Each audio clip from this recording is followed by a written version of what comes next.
everyone, and welcome back to another episode of the Unpacked Podcast. Once again, as always, I am joined by my usual co-host, Jack. Good afternoon. How are you? Hello, Tobias. How are you? Yeah, I'm brilliant. It's it's overcast day here, but Pretty chilly as well. It's a bit chilly, which means it's sort of perfect day really to podcast to sort of talk about football cards. Have another little chat. It's been a little while since we did our last one, so. There's a fair few things to catch up on, aren't there? Really, a lot has happened. To be fair, since the last time we did a little podcast, I watched it back the other day, the other evening. I watched back our last episode, and it's fair to say a lot of things have happened in that time, which includes releases and stuff like that. So it's quite exciting. And before we get into this podcast, I'd like to say if you could drop some questions down in the comment section. We obviously hinted at this in the last episode, but we didn't get enough questions to answer in one podcast. And if you leave some questions in the comment section, we'll obviously answer the ones you left in the last podcast and in this one. And of course, we'll share this around on Twitter and Instagram to get some more questions. And we'll answer that in the next episode of the Unpacked Podcast. Thank you very much. Absolutely. Yeah, we'll have your questions in, please. Always like to know. Chuck us whatever you're thinking, whatever you want us to sort of discuss, or you want to know about what we do with collecting and stuff. Yeah, drop us a couple of questions. But we better get into today's episode then. Really, Absolutely. I think there's only one place to start, and it's a certain sort of let me see if I can find one. Yeah, it's a certain orange sticker collection that came out a week ago yesterday. Yeah, wow, a week ago yesterday. At the time of filming this, that is incredible. That's all I have to say. Panini, we're obviously referring to Panini Euro 2020 Tournament Edition. I think it's a class sticker collection. It really is. We'll obviously go through the positive and negatives in a minute of it and our opinions, but the overriding factor is that Panini have smashed it again with a sticker collection. Like, there's no two ways about it. It's always just so much fun. You hinted at it in one of your openings. You open that first pack, there's no better feeling, especially when it's a tournament edition. It's the Euros or the World Cup. It's just an incredible feeling, and they've smashed out of the park with this collection, in my opinion. Yeah, you're spot on. Again, and you said this to me before, I had my doubts, didn't I? I said, I'm not sure, with the colour scheme. I'm not sure with the landscape stickers. Totally blown away. As always, don't ever judge anything until the product is physically in your hands. I'm impressed. I'm really impressed. I think the stickers are class. The album is brilliant. It's been well thought through. They had to innovate after sort of the preview edition from last year. They had to find a way of changing it up. And that was always going to be difficult to do it in a positive way. But I think you'll agree with me in saying that they've really put a positive spin on this collection, and the hype already is there, and it's good. It's really good. It's all over social media at the moment. You look on Twitter. There's Panini, obviously their official account. They retweet a lot of the tweets which have their sticker collections in, and it's all Euro 2020 at the moment. So people are really taking it on board, despite the price increase. Now a lot of people have said that. What was the preview pack price? 70p? 50p? I think it was 70p. Yeah, 70p. Yeah. So it's obviously gone up by 20p over the last year, which a lot of people weren't happy about. But I mean, it's still popular. It's still a very, very popular collection. It's far more popular than the Adrenal XL Euro collection, which, by the way, I think is a massive shame, because that, as I've previously mentioned many a time, is my favourite collection of the year. But yeah, this is a top class collection from Panini. Their sticker, they just know how to make a sticker collection. I love it. They've, as you say, they smashed it out of the park, and I think, as I alluded to in one of my openings, there is no better feeling than getting your hands on that album for a tournament, for a major tournament. Even though the tournament is still two and a bit months away, it still feels, it builds a hype. There's no better feeling, and it's just as you say, you rip open that first pack. You've got the stickers there, that fresh packet smell as well. I know that's something you quite like, the smell, and as you've got on screen there, just how good does that look? How good does that look? So it's smart. I mean, look, we've got a full Scotland team here. Any Scottish viewers It out looks there? really smart. Really, Look how really smart that is. That's what Panini do with their sticker collections. It's uniform, it's profile, it's good for us OCD collectors. Yeah. The designing on this collection is just superb. And I love the little details in the background. I don't know if you can tell, I don't know if you've noticed, but the background is the texture of their shirt. Oh, wow, really? It differs between each team, obviously, depending on the colour and the make of the shirt. Macedonia's got a different kind of shirt texture there. Sweden's got a different one. No, Ukraine, that is. I don't know what maker makes that, but it's just the attention to detail. The attention to detail is there with this collection. I've lost for words. I really am. It's good, and I mean, I'm sat here, and I've got about 6 piles of stickers, all sat there ready to stick in, and I've got multi-packs to the side of me to open. I've got a tin. I've got what's it called? The multi-set. I've already opened a full box, and it's just one of those things where I've just gone, do you know what? This weekend, this is my task. This is what I'm going to do because it's just so enjoyable. Just sit and watch the football, stick in the stickers, and yeah, it's just so good. Should we talk about some of the positives of this collection? Obviously, go into a little bit more detail of what we think is, sort of positive points in particular. I'm going to start. Okay, talk to me immediately with this and the price. $9.99 for a hardback album. Yeah, brilliant. Tell me Absolutely more. brilliant. Tell me that is not just incredible. Yes, you don't get the little sleeve that you got in the Premier League hardback albums, but £10 for a hardback album as good as this, and it's available in the UK for the World Cup collection 2018. You had to go to France to get one for me, didn't you? I did, yeah. So I had to take a little trip over the channel and picked up a few hardback albums for yourself and myself and my brother. So yeah, it's nice that I think finally there's that recognition now. Panini got the Premier League license, and actually we do deserve the best. Yeah, there is a market, and we do deserve the best, like the other European countries, and that they will sell. And I think they had to restock them on the Panini website. I know that Soul Collectible said once they're gone, and they were selling out fast on his website. So yeah, there's a real market for them there. And as you say, the price point is just brilliant. It's so affordable. And the quality, as we know, hardback albums are fantastic. But we've got to give a big shout out to the quality and the texturing of the softcover. I think that's a really underrated album. So if you can't pick up a hardback album, you're in safe hands. And the thing is with a softcover album is that what I like about it is it has the nostalgia effect with me. I grew up with softcover albums. It's only in the past 2-3 years we've had hardback albums. I've always had softcover, and I've always collected tournament edition or World Cup / Euro collections with softcover albums. So it's the nostalgia effect, and that's why I try to complete nowadays a hardback and a softcover because I love it. I mean, look, it's just the quality's there. Yeah, I love how the pages slightly crease and curl a bit with the softcover. Obviously people might find that a bit of a negative, but it's part and parcel of it, though, isn't it? Yeah, it's part and parcel of collecting it. That's the beauty of a softcover album. It's just easy to get hold of. It's quality. I love it. It's superb, and I think the other thing to sort of talk about quality-wise, and that's sort of moving on to the stickers and the size of the stickers in relation to the album. And this is something you picked up on, wasn't it? Straight away. And I actually think this is, and some people might disagree with us here, but I actually think this is a really good thing in terms of trying to stick in the stickers neatly. There is the stickers are slightly bigger than the borders in the album, and I know that you mentioned this, and I agree that it makes it so much easier to stick in the stickers and try and do a good, neat job. Yeah, no, you're spot on. It's there's a lot more freedom, really, isn't there? It's really hard to mess up the sticking in of a sticker, which makes it so much more uniform and nicely presented.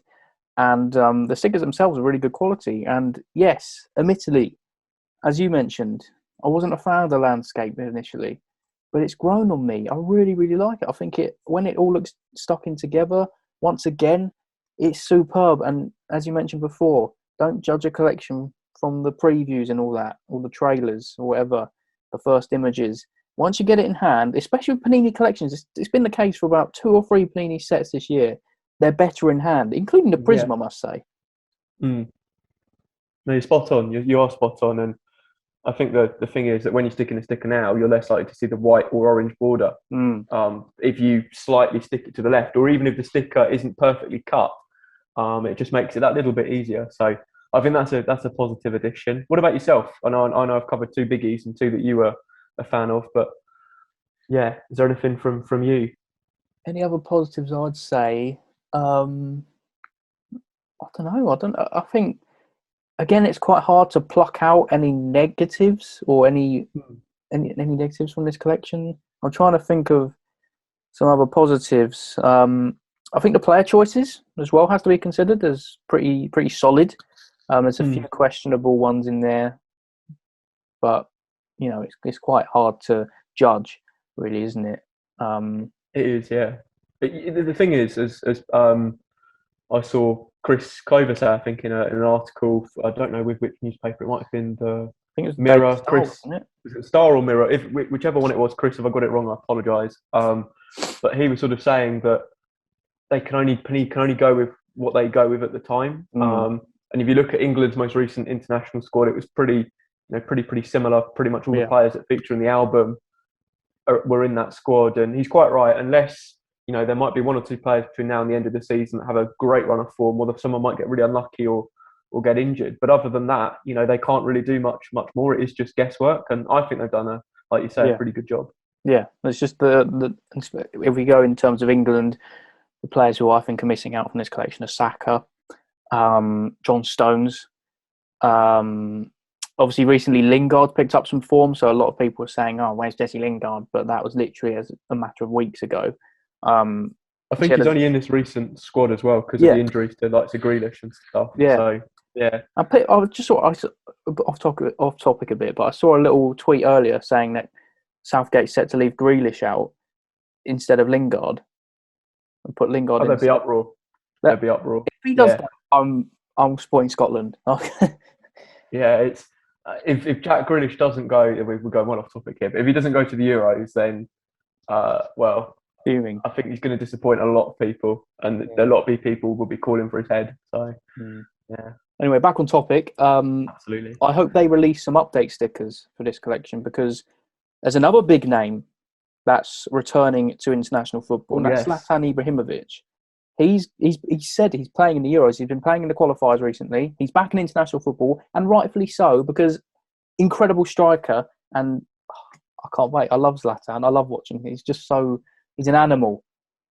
He is. He's one of a kind, isn't he? He's a character on and off the pitch, and I think with him, he's a bit like Cristiano Ronaldo. Age isn't an issue. He just seems to find this way of getting stronger, and it'd be good that Sweden have qualified, and it'd be nice to see him at the Euros, and hopefully he'll get an update sticker, as you say. I hope there's update stickers. It's not confirmed yet. We don't have any inside info at all. Yeah. We're just hoping that there's update stickers for the likes of people wanting Lingard, John Stones, Zlatan, any other youngsters coming through potentially. I mean, Che Adams for Scotland is another one who's recently been turned to Scotland for whatever reason. Looking at Sweden's group, actually, they've got Poland, Slovakia, Spain as well. So with Zlatan in there, I reckon, they've got a chance. They've got a chance. That's a good group for strikers, by the way. Morata, Lewandowski, Zlatan. Exciting group. I love that.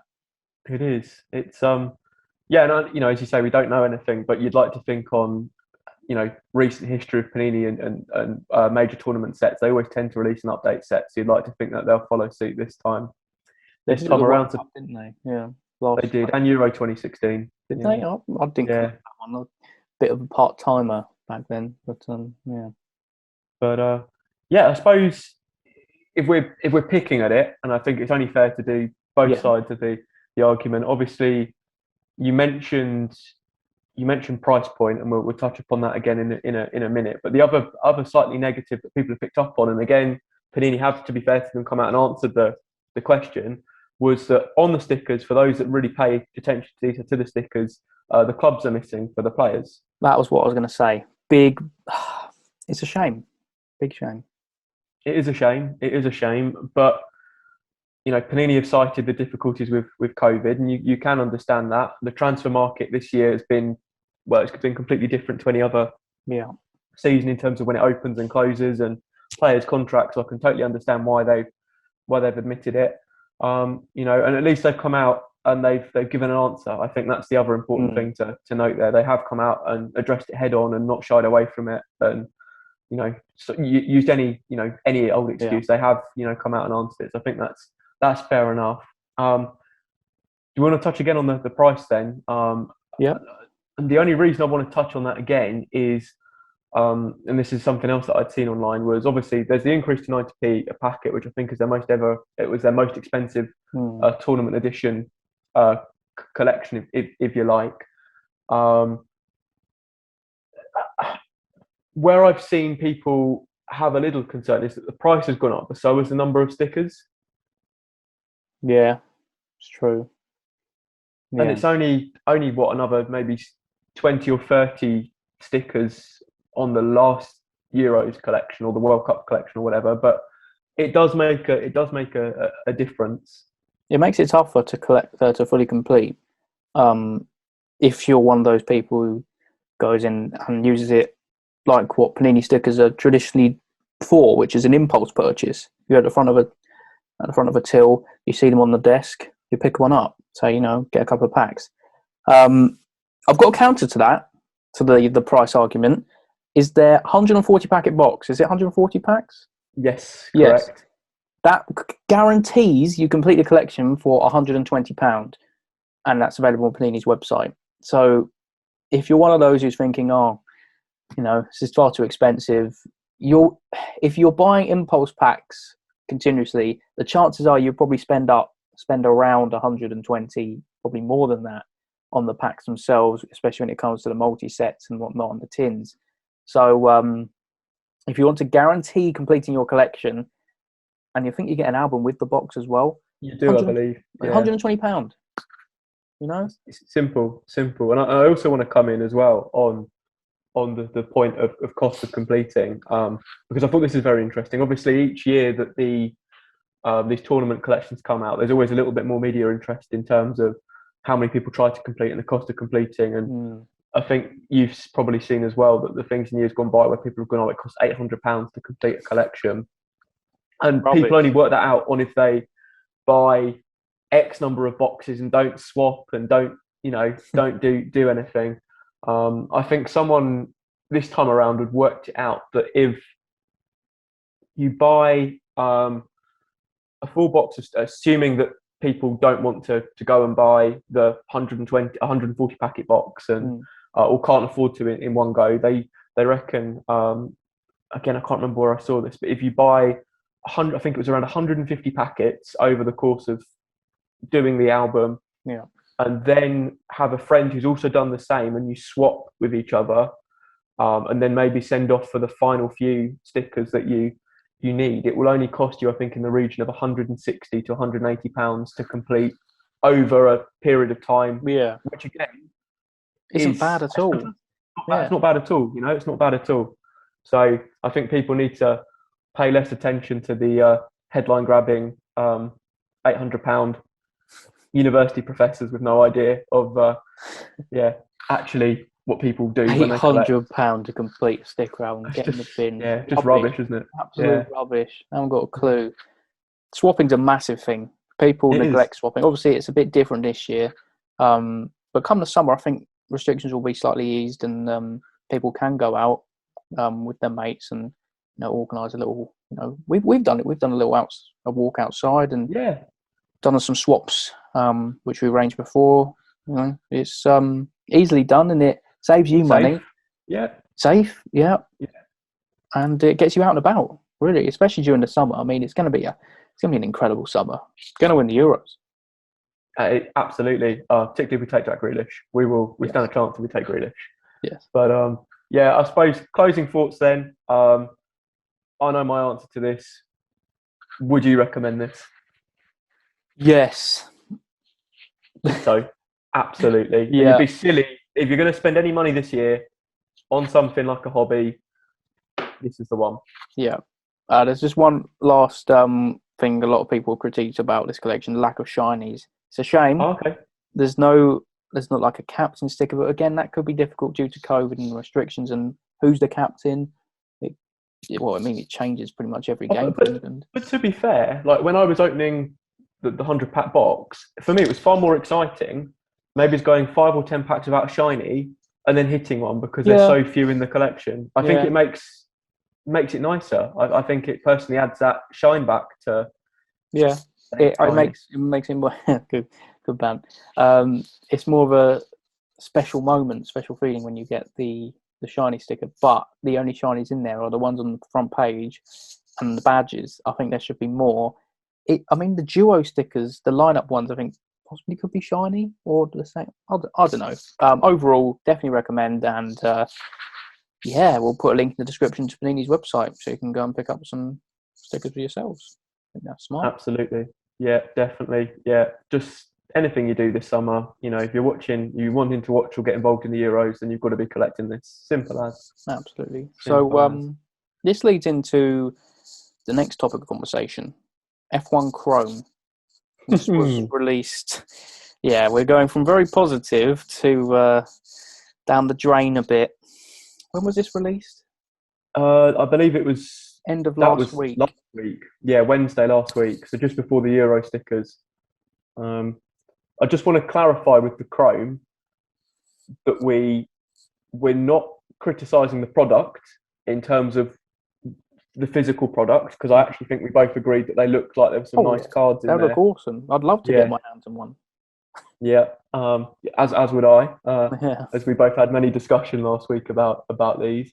I think there's probably a couple of areas that the criticism come from. I'll let you kick this one off. Just remind me how much it was. 175 Great British pounds. What was Match Tax Chrome again? 40, 50? 50 pounds? For a box of 18 packs. The same number of packs as in a It's absolutely disgusting. It's disgusting. £175. I know there's a lot of hype for F1 at the moment, and they released it at a pretty good time just before the first week. Timing was fantastic, yeah. But £175. Oh. It was heartbreaking. How many people managed to get their hands on them? Because the website just went to pot. Oh, it just, yeah. I don't know anyone that I know in the collecting community that is vaguely interested in Formula One to any degree that got one.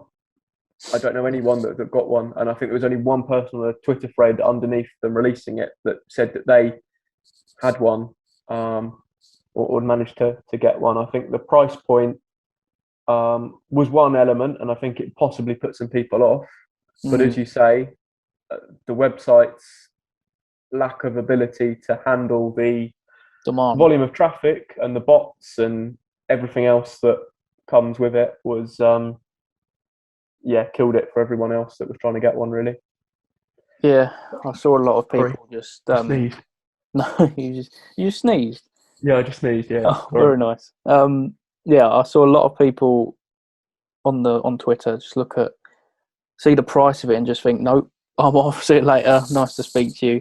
I'll see you in the next episode. Bless you. Thank you. It's gonna give me a minute.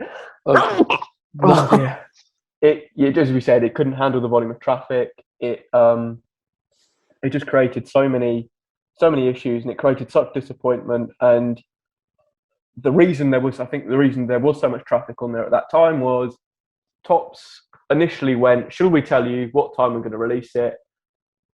A lot of people went, I think it was split. I think that's the other thing. It was split 50-50. I think there were people like, yes, tell us so that we can be ready because we might work or we might be doing this, we might be doing that, whatever. So we can plan our day. Fair enough. But you're also then giving an advantage to the bots and to the people that are looking to resell, because they will be sat there waiting at that time with their army of,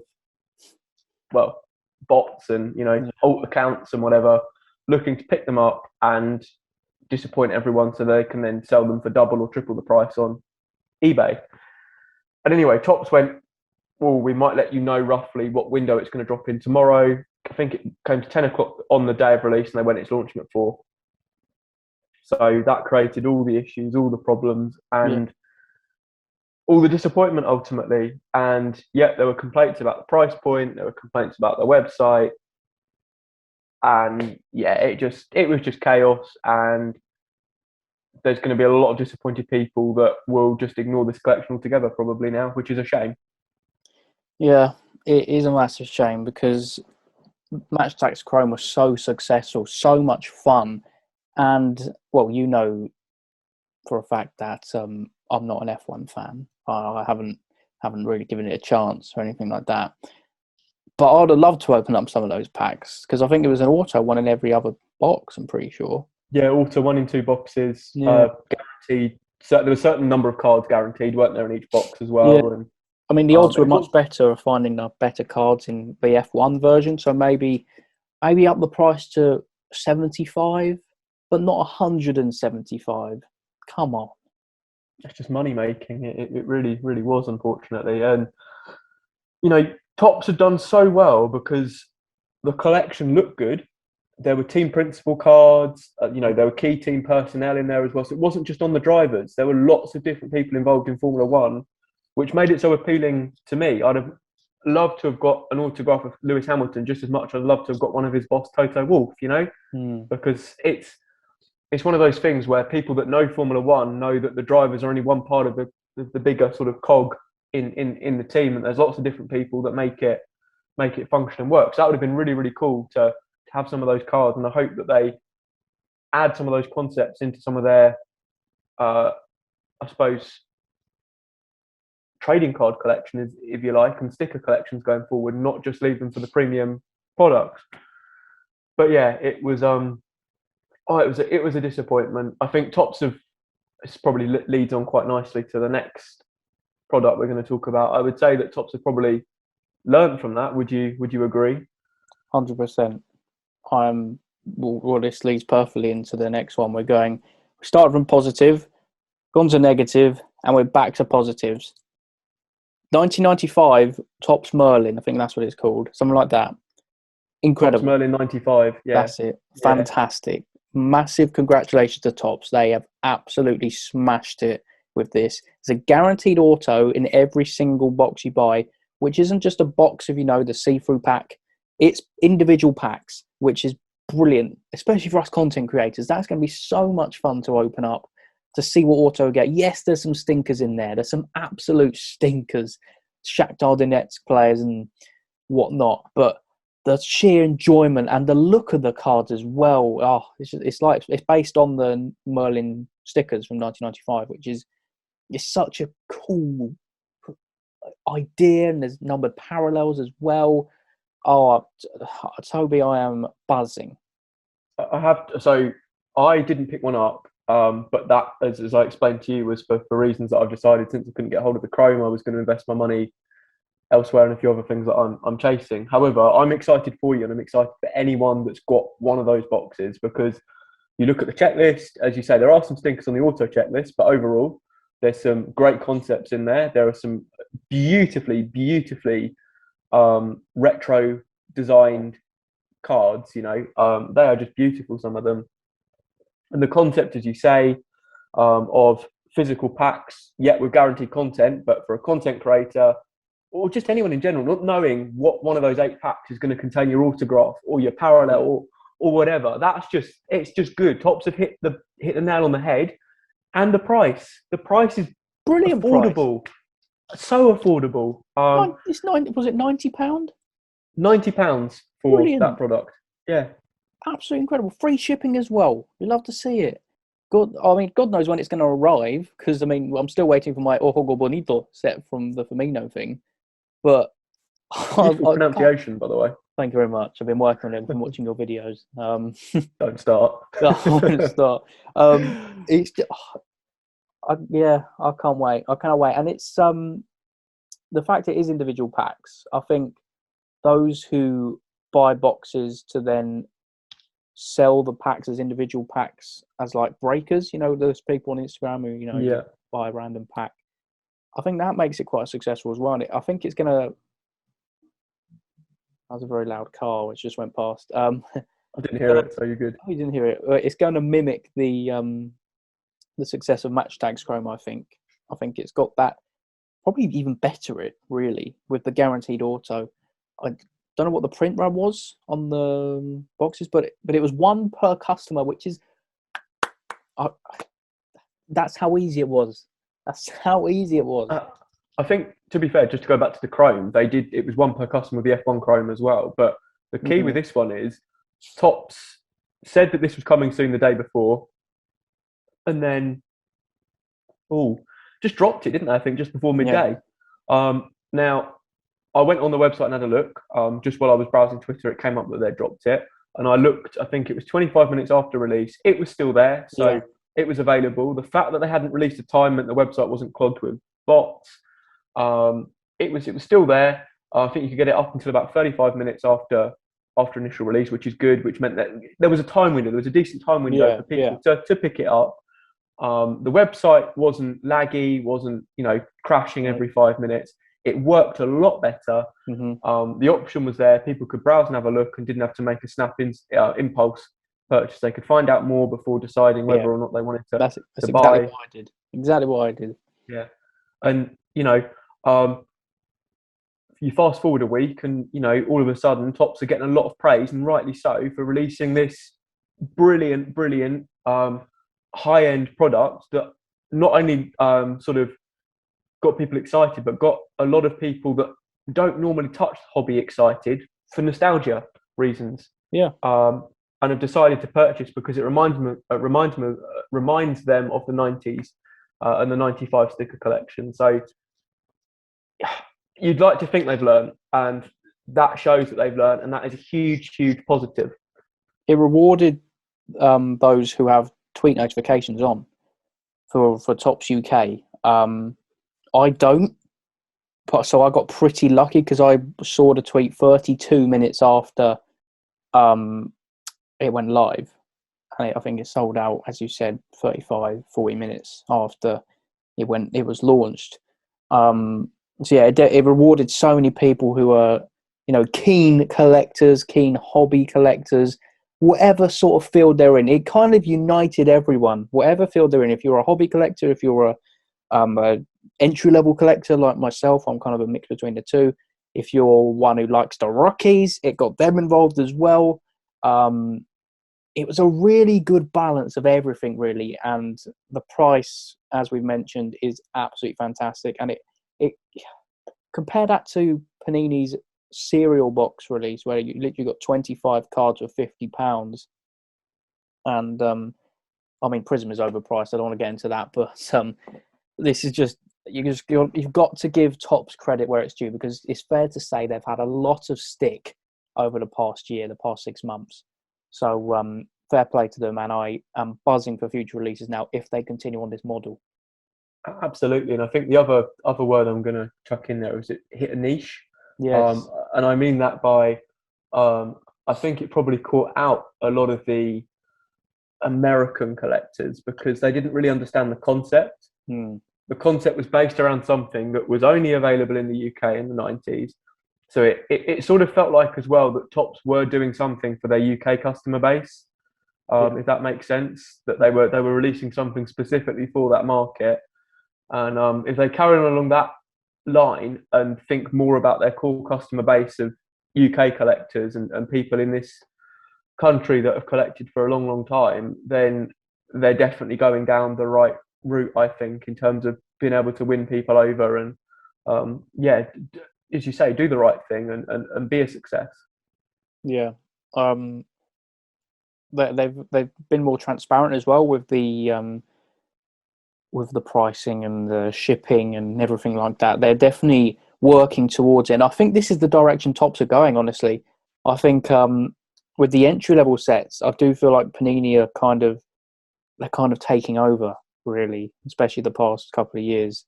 They're mass market sets as well, aren't they? They are mass market sets. And I agree with you. I think that I went into the supermarket last night to pick up a few things, and it was the first time I went into a supermarket where I live where there was more Panini products on sale than there were Topps products in terms of football. So yeah, there does feel like changes afoot in that regard, and Topps are sort of reacting and trying to hit a slightly different market. And as you say, if they get it right like they did this week, then they can be successful. Yeah. I think that there's a lot of money to be made in that, and if they're a business, they want to make money, they want to turn over a load of profit. This is how they do it. They be transparent. They did this really good graphic where it's got packing, in transit. Yeah, I saw that. Shipping. Brilliant. It show, so people know where when to expect their products, because a lot of people before, they just turn up at their door without any shipping notification. So it's just, they're moving in the right direction. They're taking the advice on board. I just hope I hope that the next release they don't just go back to Topps F1 Chrome again and just have a mare. But I'm hoping that this Merlin release is a sign of things to come. It is, and I think it's a nice sort of positive and glimmer of light from Topps for us to finish on today. I think Absolutely.